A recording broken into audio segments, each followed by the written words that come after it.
Paz do Senhor, meus irmãos, conforme eu havia prometido que eu ia gravar um vídeo com estudo que nós ministramos nesta noite, eu preferi gravar separadamente porque o áudio lá na igreja não fica muito bom, ele fica com reverberação, então achei melhor nós gravarmos aqui o estudo de hoje. Então já vamos orar e vamos apresentar ao Senhor as nossas vidas e vamos entrar na palavra. Amém? Amado Deus, eterno Pai, em nome de Jesus Cristo nós oramos, agradecidos a Ti por Tuas misericórdias, por Tua mão estendida sobre nós, nos abençoando, nos resgatando, nos perdoando e nos concedendo a salvação. Te agradecemos pela salvação das nossas almas, pelos nossos nomes escritos no livro da vida, meu Pai. Em o nome de Jesus, eu oro a Ti e agradeço pela Tua palavra e peço a direção, unção do Teu Espírito, sabedoria do alto, para juntos absorvermos a palavra do Senhor em nossas vidas. Em nome de Jesus, assim eu oro e peço a Tua bênção sobre cada irmão e irmã que participar deste estudo bíblico através deste canal no YouTube. Em nome de Jesus oramos e agradecemos. Amém. Amém. Então, irmãos, o tema era para, assim, desvendar, né? Muitos irmãos têm dúvida a respeito dos jogos. É pecado fazer apostas, jogar nas loterias, jogo do bicho, rifa, bingo, outros jogos. Hoje o tema do estudo foi esse. Eu gostaria de meditar com os irmãos a respeito desta palavra. É curioso, né, irmãos? Porque alguns batem o martelo definitivamente, é pecado, outros não. Vamos ver o que a palavra de Deus diz, não o que a gente acha, né, ou o que a gente imagina. Nada melhor do que termos a direção da palavra de Deus. Então vamos começar pelo jogo do bicho. O jogo do bicho, é lógico, vai ser pecado logo de cara.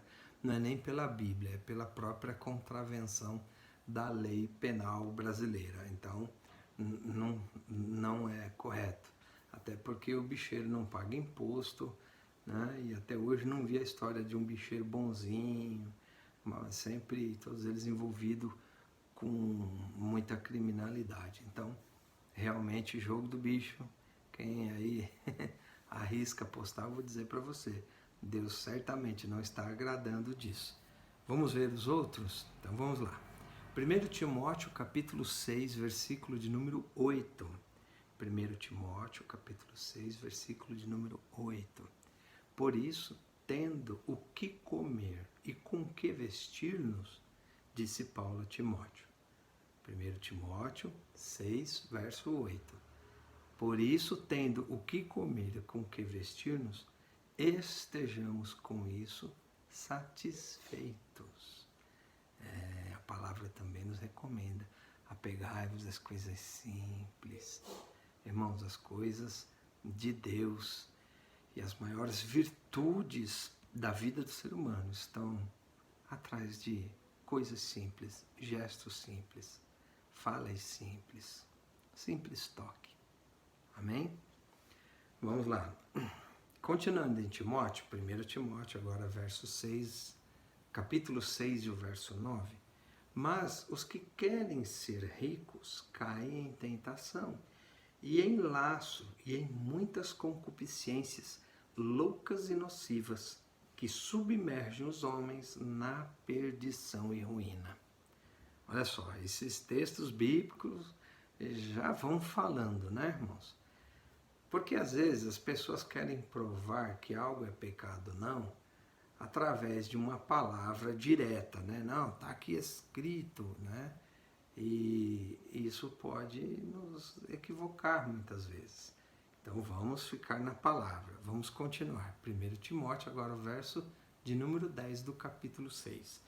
Porque o amor ao dinheiro é a raiz de toda espécie de males, e nessa cobiça alguns se desviaram da fé e se traspassaram a si mesmos com muitas dores. Olha só, irmãos.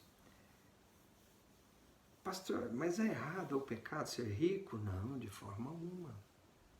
O importante é a gente estar naquilo que o Senhor quer que estejamos. Né? O importante é você entender o que Deus tem para você e você lutar por aquilo que Deus quer que você lute. Por isso é importante a nossa íntima comunhão com Deus, porque Ele vai falar e Ele vai nos direcionar a fazer, executar, a sonhar, desejar, empreender na direção daquilo que Ele tem preparado. Mais para frente nós vamos ver um versículo que está lá em Romanos, capítulo 12, versículo de número 2. Vamos lá, continuando o estudo, né? O amor ao dinheiro, não é o dinheiro a raiz de todos os males, é o amor a ele. Uma pessoa pode ter muito dinheiro e não se perder. Uma pessoa pode não ter dinheiro nenhum, mas amar ao dinheiro e se perder por causa do dinheiro, mesmo não possuindo ele, irmãos. Não é isso que muitas pessoas fazem, na ambição de se possuir muito dinheiro, planejam assaltos, né? Entram na criminalidade, no tráfico de drogas, para poder ganhar um dinheirinho um pouco de uma maneira mais fácil, aparentemente, né, irmãos, mais fácil, mas não é fácil executar esse tipo de obra para se enriquecer. Mas Paulo diz a Timóteo, olha, muitos querem ser ricos, mas caem em desgraça, né? Irmãos, e aí, pastor, o que o senhor fala? Jogar na Sena, jogar na Loto, jogar em qualquer outro tipo de aposta, Mega Sena, jogar no Minascap. E aí, pastor, é pecado? Irmãos, olha só, a palavra de Deus, e não só a palavra de Deus, a estatística humana mostra, isso é dado estatístico, foi matéria até de jornalismo, se eu não me engano, teve até um especial do Globo Repórter, há uns anos atrás, falando a respeito das pessoas que ficaram ricas rapidamente. Há uma prova de que a maioria das pessoas que ganham em loterias, elas estão todas pobres novamente, porque caíram em desgraça. Quer ver um exemplo disso? É muito comum você ver uma pessoa ficar milionária, zilhardária, através de um prêmio de loteria. Né? Assim que ele fica rico, que ele saca o dinheiro entra para a conta dele, a mulher dele já começa a ficar feia. Ela era bonita, até dava para o gasto, mas agora ele tem grana. Então a mulher começa a ficar feia. Aí o que ele faz? Aí ele resolve escolher uma mais bonitona, né? Aí ele já perde a metade da fortuna. Porque ele casou com comunhão parcial de bens, ele ganhou na loteria depois do casamento, então ele separa, mas ele tem que dar metade para a mulher. Então ele já perde a metade da fortuna. Aí ele escolhe uma mulher bonitona, ambiciosa, que nem gosta dele e acha ele bonito, mas a grana que ele tem a convence de fazer esse sacrifício. Aí ele perde mais uma bolada. Por quê? Porque o casamento vai ser coisa de gente finíssima. Aí ele gasta aquela fortuna para realizar aquele casamento. Aí já vai uma boa parte da grana. A menina que casou com ele por causa do dinheiro não vai suportar ficar muito tempo com ele. Em pouco tempo ela vai falar assim, pronto, já deu o suficiente, agora acabou a relação aqui, estou indo embora. Aí ele perde mais a metade do que sobrou dele, porque agora ele casou com uma moça interesseira, de olho nos bens dele, e acaba perdendo mais um tanto.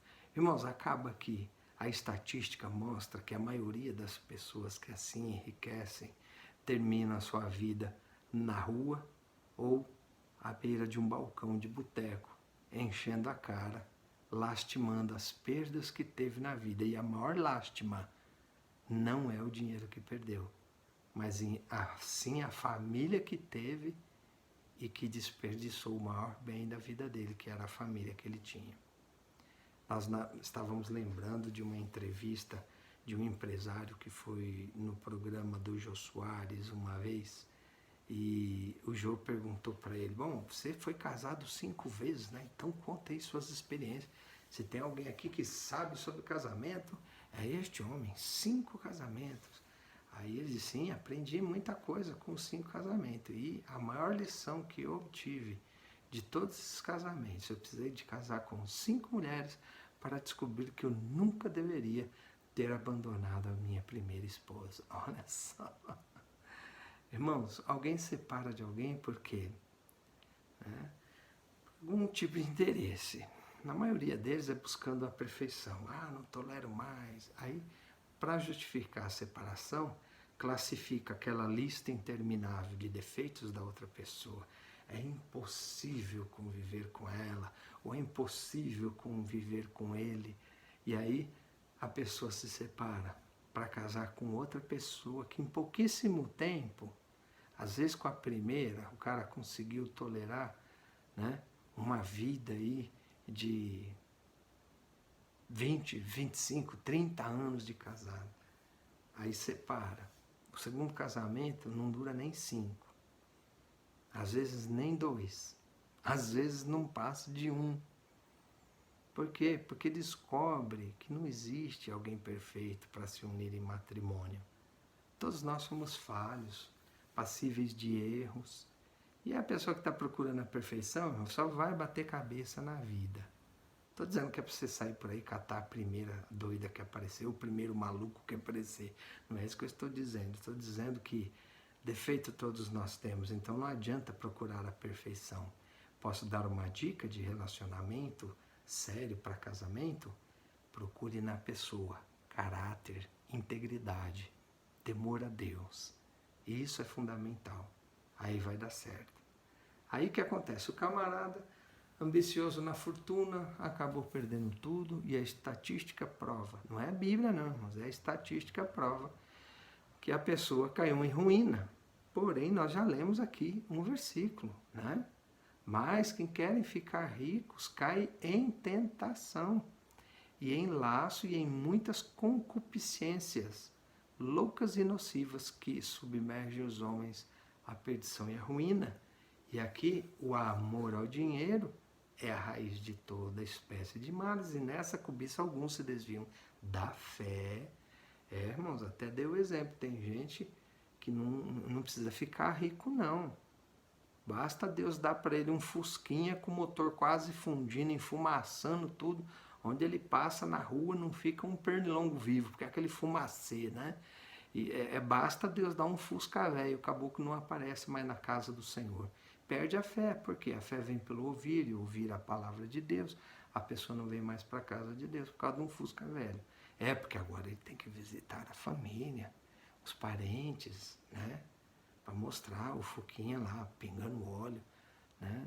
Oh, glória a Deus. Irmãos, tem gente que não precisa de muito para esquecer de Deus.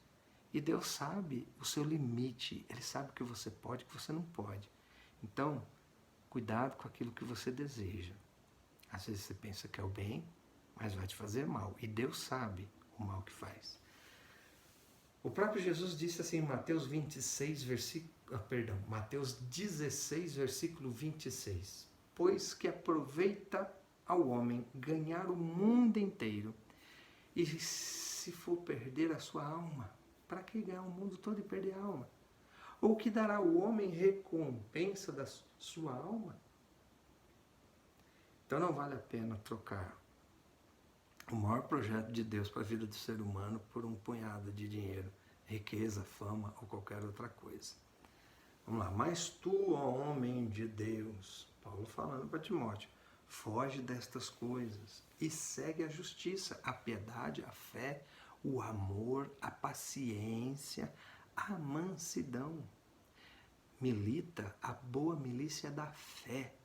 Toma posse da vida eterna, a qual também foste chamado, tendo já feito boa confissão diante de muitas testemunhas. Ele continua dizendo, 1 Timóteo 6, agora o 17, 18 e 19.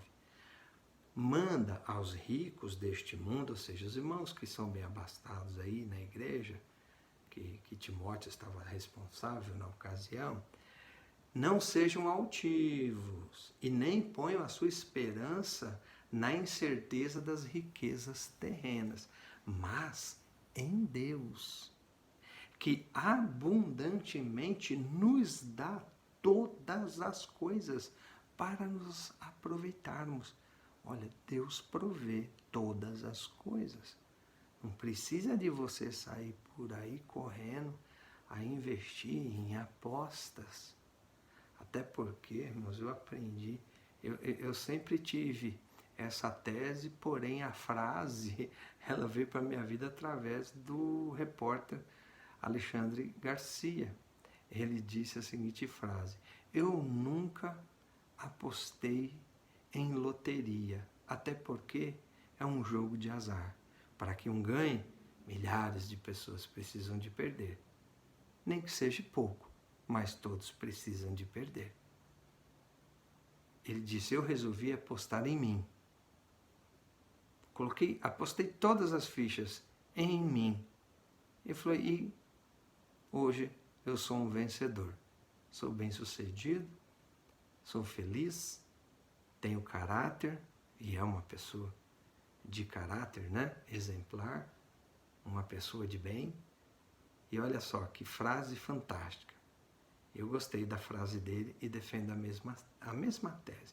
Então, pastor, então quer dizer que apostar, fazer uma fezinha lá, né?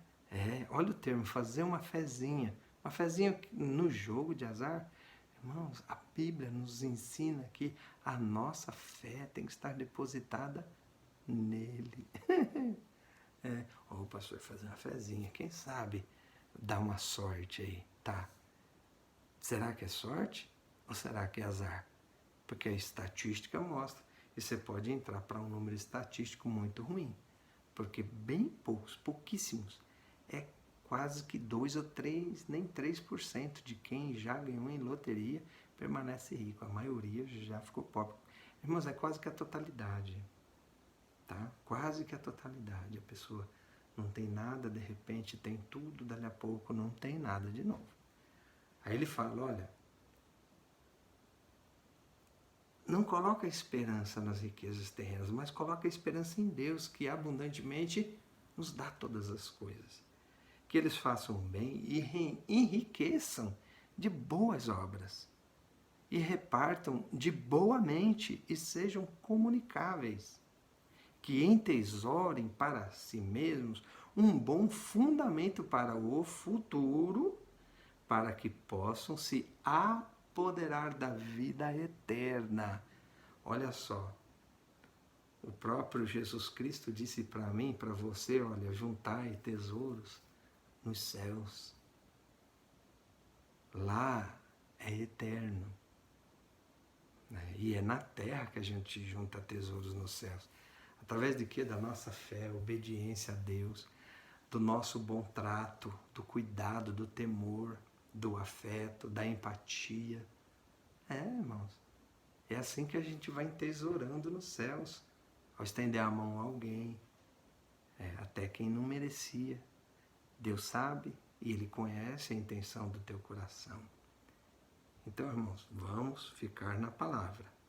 Mais um texto bíblico. Agora Paulo fala aos Coríntios, olha que fantástico. 1 Coríntios 2, 7, 8 e 9.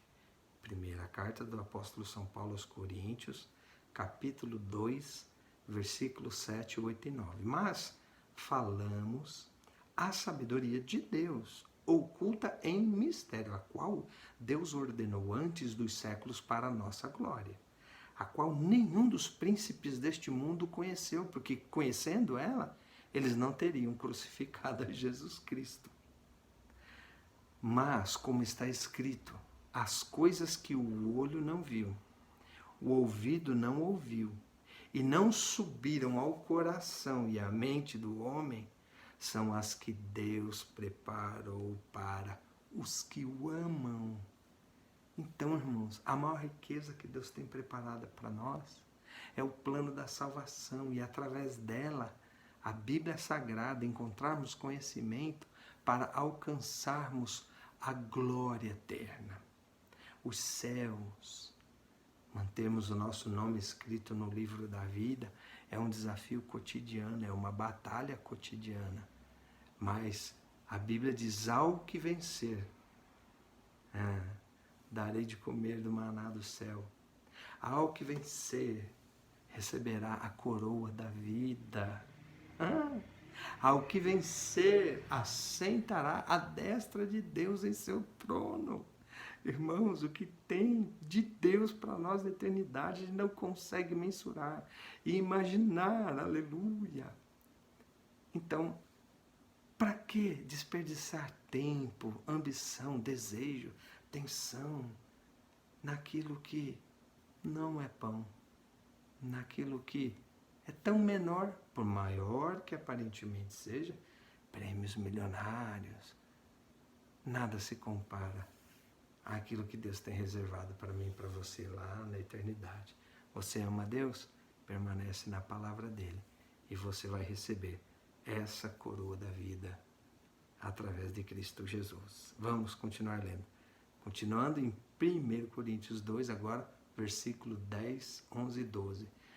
Mas Deus nos revelou pelo seu Espírito, porque o Espírito penetra todas as coisas, ainda as profundezas de Deus.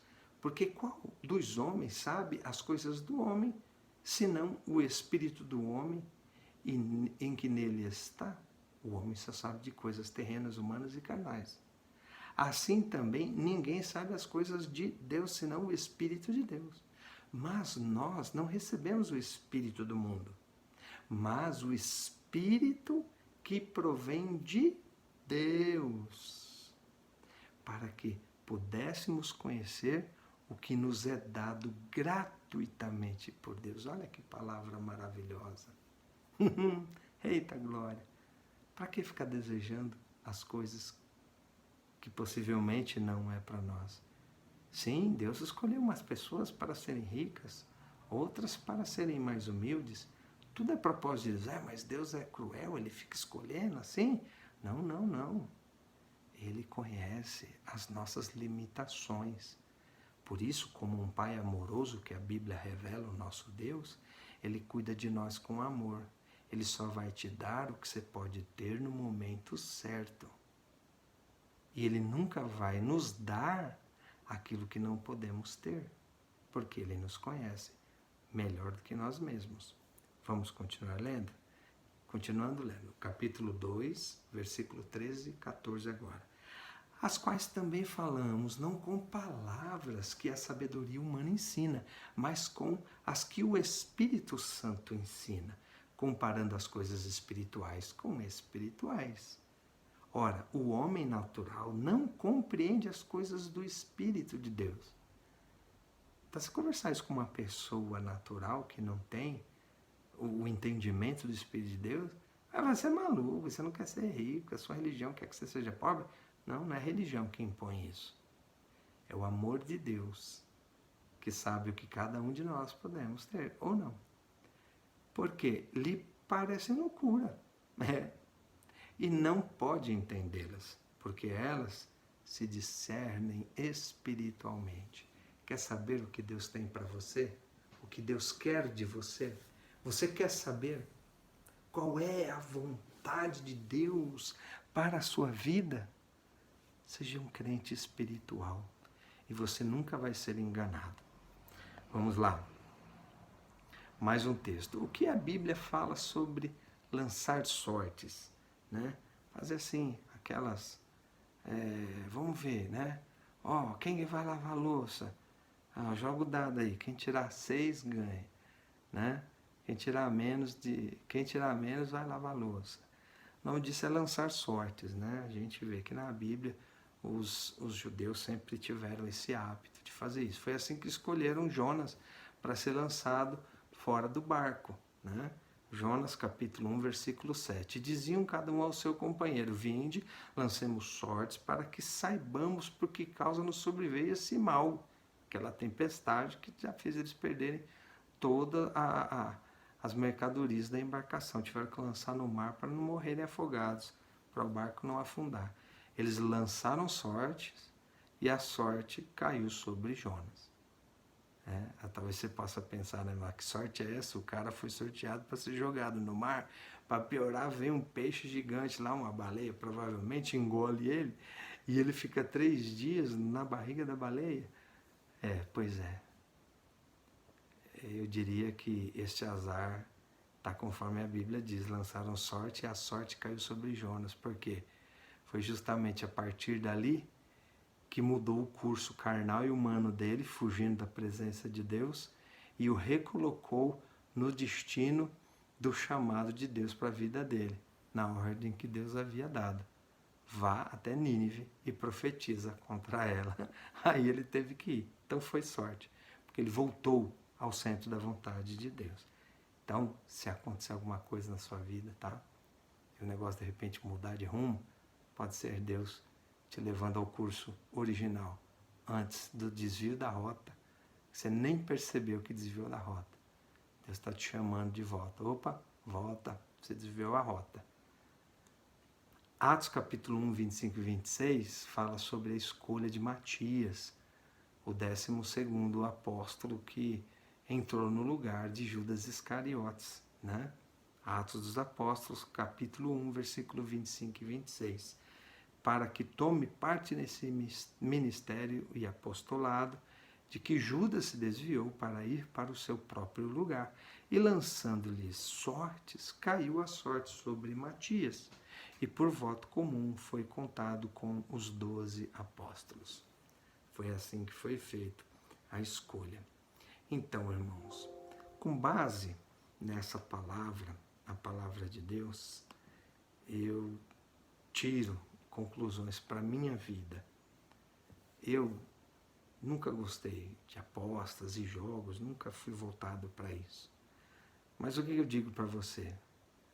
Aquilo que for em benefício de alguém, fala assim, uma irmã está fazendo uma rifa aí, porque ela quer arrecadar dinheiro para ajudar, né, um transplante de fulano de tal que está doente. Nossa, glória a Deus, vamos lá ajudar. Né? Tem mal nisso? Não tem, irmão. Não tem, não é um jogo de azar, não é. Isso é uma oferta. Inclusive, um dia eu comprei uma rifa de uma moto para ajudar uma irmã a bater a laje da casa dela, que ela estava sem moradia, a casa dela estava caindo no telhado. O pessoal se juntou lá numa ação entre amigos e começou a ajudar ela. Ela recebeu uma doação de uma moto, eu comprei e coloquei no meu coração. Se eu ganhar essa moto, eu vou doar para ela vender e juntar mais dinheiro para arrumar a casinha dela. Então, irmãos, Deus conhece a intenção do seu coração. Não, eu joguei uma rifa, pronto, Jesus vai arrebatar a igreja, eu não vou subir. Mas Deus conhece a intenção do seu coração, meu irmão. Deus sabe, tá? Então, descansa no Senhor. Pastor, e aí? Eu joguei um baralhinho lá. Eu falei, se um dia você foi viciado, isso pode te colocar em risco de voltar àquela vida do velho homem, né? Que vivia na jogatina, que não tinha temor a Deus e virava noites, quase perdeu o casamento, porque ficava jogando baralho lá no boteco até de madrugada. Meu irmão, não se arrisque a cair nessa tentação. Use a palavra de Deus para a sua vida. Fugir de toda a aparência do mal. Mas isso não lhe faz mal algum, não lhe faz pecar. Você está em família, você está brincando ali, não está falando palavrão, palavras torpes, não está no meio de escarnecedores.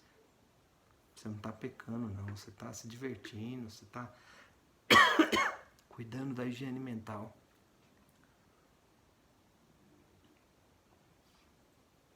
Existe muito tipo de jogos, mano. Tem dama, tem xadrez, né? Tem jogos de dados, tem banco imobiliário, tem War, tem tantos jogos, os mais variados possíveis, né? Desde que não envolva assuntos que desagradam a Deus, meu irmão, não há pecado nenhum nisso. Agora, jogos de azar, aí esses aí eu já coloco em observação a palavra de Deus. Quero te convidar para a gente terminar. Já vão dar aí 30 minutos de palavra. Eu quero meditar com você em Romanos capítulo 12. E nós vamos ler o versículo de número 2. do Senhor. Olha que interessante. Romanos 12. E não sede conformados com este mundo. Romanos 12, verso 2. Não sede conformados com este mundo, mas sede transformados pela renovação do vosso entendimento, para que experimenteis qual seja a boa, agradável e perfeita vontade de Deus. Porque pela graça que me é dada, digo a cada um dentre vocês, que não pense de si mesmo além do que convém. Antes, pense com moderação, conforme a medida da fé que Deus repartiu a cada um. Olha o que Paulo está dizendo aqui.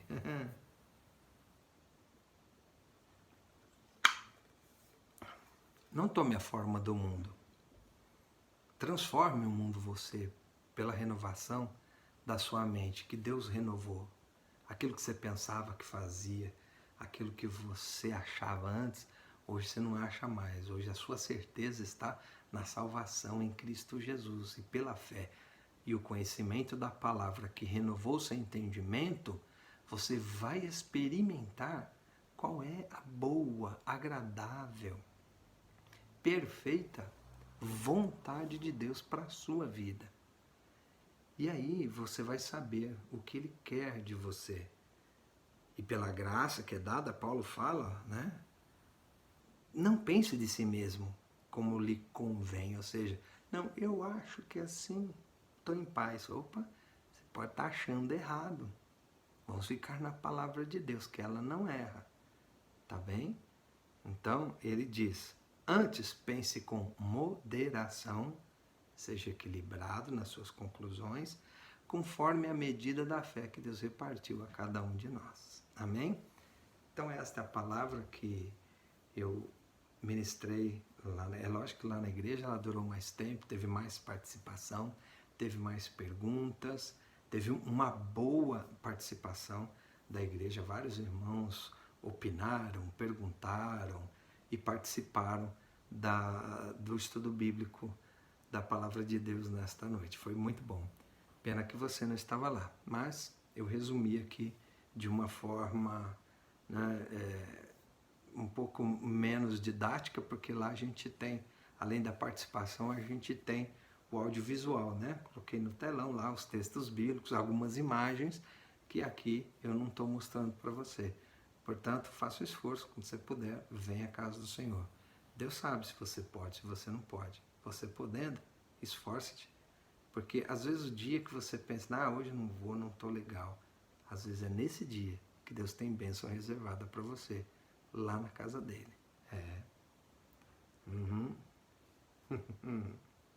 Deus é Deus. E Ele sabe abençoar o seu povo.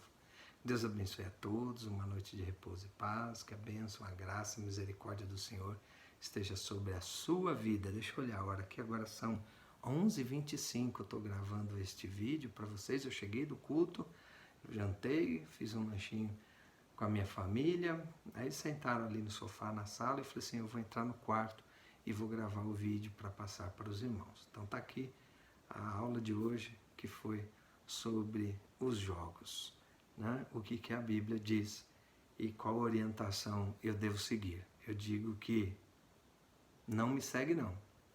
Segue a palavra de Deus, ela tem conselho bom para nos dar, conforme nós meditamos nesta noite. Amém? Cuidado, cuidado. A Bíblia nos ensina que nós devemos nos apegar às coisas simples. Paulo fala, e ele fala com exemplo, naquilo que ele diz, sede meus imitadores, como eu sou de Cristo, e Cristo viveu na simplicidade. E é na simplicidade que se esconde as maiores virtudes da vida de um ser humano. Oremos ao Senhor. Maravilhoso Deus, eterno Pai, eu te agradeço pela tua palavra, que é fiel, que é maravilhosa, que é eficaz, e que esta palavra possa transformar os nossos corações, mantendo-nos firmes na esperança da glória de Deus, pois a maior riqueza que podemos receber nessa terra não é de bons salários, não é de prêmios milionários, não é de sorte de qualquer herança que seja, mas é sim a herança da eternidade no mundo espiritual.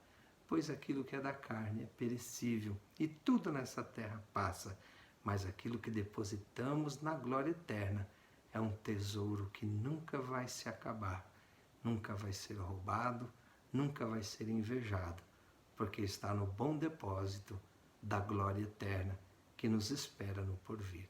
Que assim o Senhor possa abençoar a vida do meu irmão, da minha irmã, visitando o lar, a família, o trabalho e a situação de cada um dos meus irmãos. Estende a tua mão de misericórdia, socorrendo e abençoando a cada um, é o que eu te peço, em nome de Jesus. Amém, meus irmãos? Fiquem na paz do Senhor. Jesus Cristo te abençoe.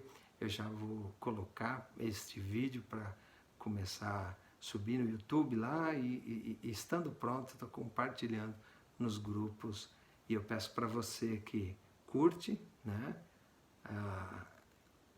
Não só curta, também se inscreva no canal e acompanhe as mensagens que eu tenho postado constantemente no YouTube. Não são todos os dias, pelo menos uma vez por semana eu tenho postado um estudo bíblico, tá bem? E aí você pode acompanhá-los. Qualquer dúvida, estou à disposição, é só me ligar, é só entrar em contato e nós vamos conversar. Que Deus abençoe grandemente e abundantemente a sua vida. Maranata, vem Senhor.